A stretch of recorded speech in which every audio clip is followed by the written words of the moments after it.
Bonjour tout le monde, ça fait longtemps que j'ai pas fait une vidéo sur YouTube, une vraie vidéo dédiée YouTube et pas un best of Twitch, etc. Je me suis dit que c'était l'occasion. Aujourd'hui, il est très précisément minuit 25. Et une fois n'est pas coutume, je suis dans un pays chaud comme vous pouvez le voir à mon t-shirt One Piece d'ailleurs. Et où vais-je donc? Je vais tout simplement faire l'ascension du piton de la Fournaise. Je suis actuellement à Sainte-Suzanne, donc dans le nord-est de la Réunion.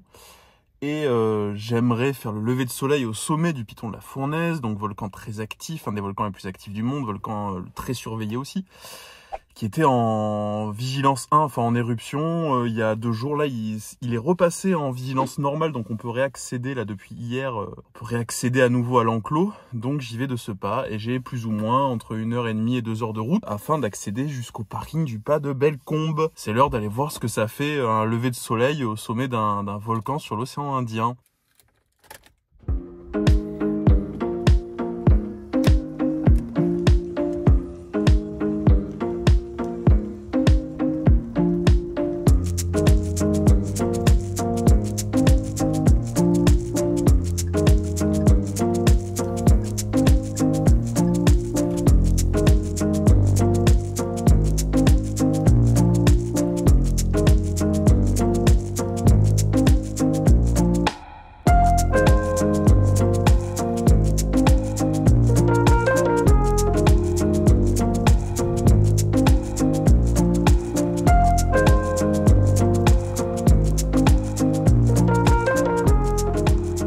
Je viens d'arriver au parking du pas de Bellecombe, donc je suis à destination d'un point de vue voitural. Je viens de sortir pour pisser un coup. Il fait froid, je suis tellement heureux qu'il fasse froid. Pour ceux qui suivent la chaîne et qui me suivent dans mes aventures, vous savez à quel point je préfère le froid au chaud. Et là je vais enfin pouvoir sortir une doudoune, ce qui fait 3-4 degrés là actuellement. Donc on va y aller tranquillement. Allez, ça y est, on se met en route. On a sorti la petite doudoune. Bon, je suis pas frileux, donc je suis quand même en short. Mais on a mis la petite doudoune en haut parce que ouais, il fait 3 petits degrés, je pense, en relevé. Donc température ressentie, je ne sais pas.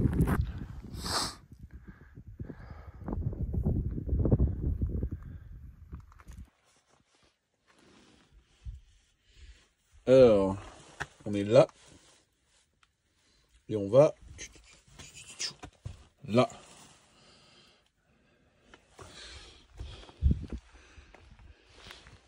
Je vous montre quand même ce que je vois. Hop, c'est-à-dire rien. On voit pas grand-chose, on va pas se mentir. J'ai déjà fait pas mal de rando de nuit, j'avoue. J'ai notamment fait pas mal de rando de nuit en Islande. Bon, évidemment, au Canada, j'ai énormément marché de nuit. Mais en rando, montagne, etc., j'en ai fait beaucoup en Islande. Des randos de nuit. Et en fait, c'est assez exceptionnel. C'est qu'on sait qu'on est entouré de choses grandioses. Là, je me doute qu'autour de moi, il y a un volcan de ouf.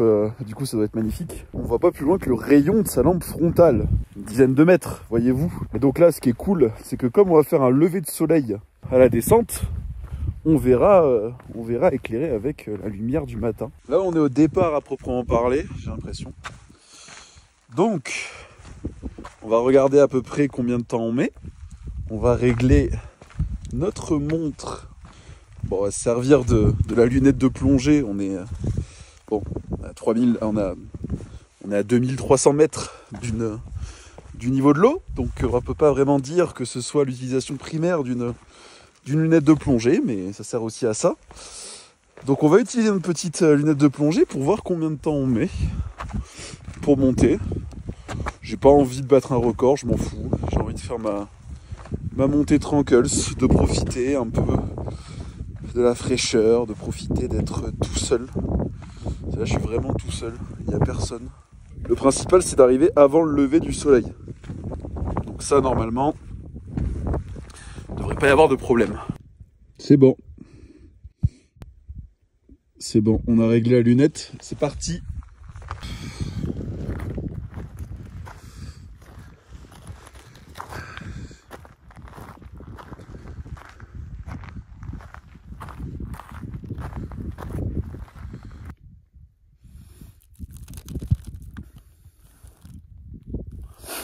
Ça fait une petite heure, un peu plus d'une heure que je marche là.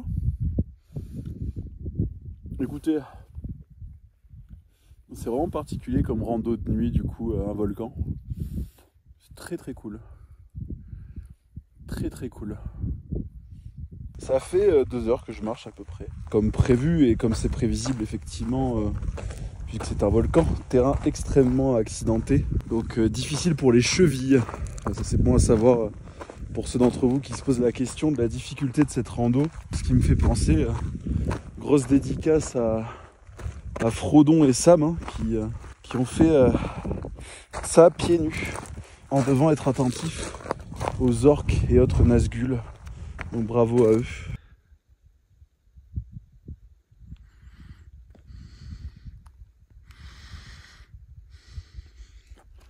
Et donc le cratère est là. Bah vous voyez à peu près ce que je vois. Hein. Je vois pas beaucoup mieux que ce que vous voyez à l'écran. Donc je pense que quand le soleil va se lever, donc de ce côté, le soleil va se lever et le cratère est là. Je pense que ça devrait faire quelque chose de pas mal. Alors pour ceux qui savent lire une montre de plongée, ça fait 2h27 que je suis parti. J'ai tombé la doudoune, comme vous pouvez le voir, parce que la transpiration c'est l'ennemi, surtout que là du coup je pense que je vais poireauter un petit moment finalement. Mais je voulais arriver en avance, je voulais être sûr. Le soleil devrait se lever d'ici entre 3/4 d'heure et 1 heure, on devrait commencer à avoir de la lueur. Le lever du soleil officiel est annoncé à 6h34 aujourd'hui. Donc je pense qu'entre 5h45 et 6h, ça devrait commencer à être pas mal.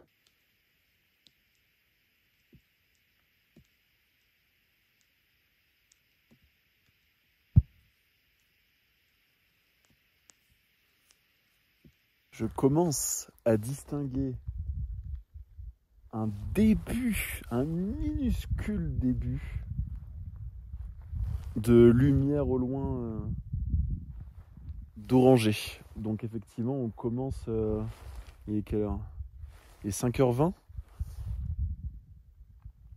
Donc c'est ça, je pense que vers entre 45 et 6h normalement on devrait commencer à avoir des lueurs. On commence aussi à distinguer les nuages autour. Ça plus la voûte céleste parce que là le ciel est vraiment... là on voit très clairement la Voie lactée. Le ciel est sublime, clairement. Comme vous pouvez l'attendre d'un ciel de montagne découvert, évidemment.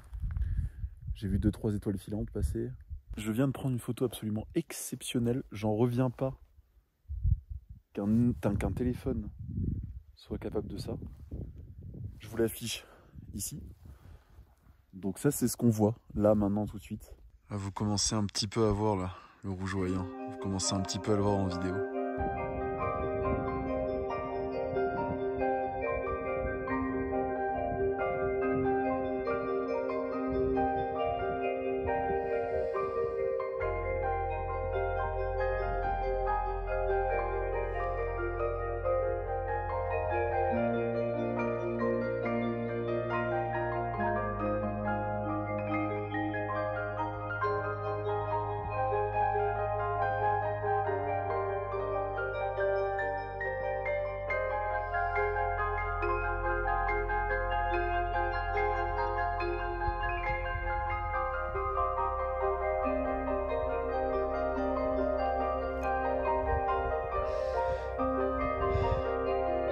Le voilà, le lever de soleil à proprement parler.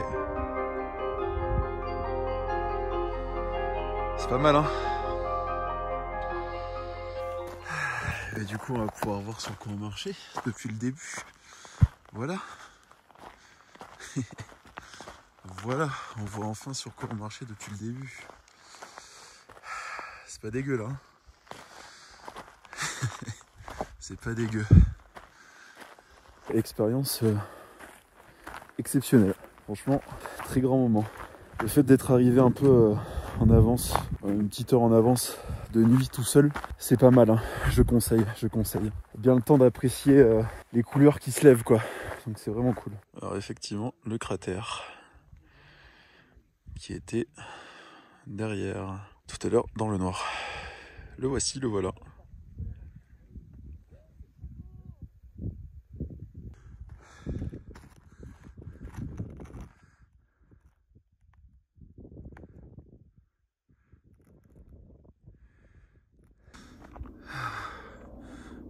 Regardez-moi ce champ de lave.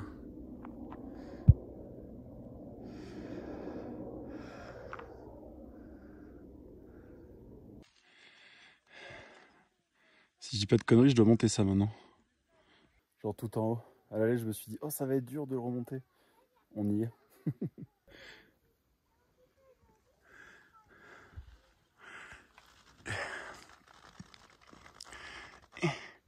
Voilà.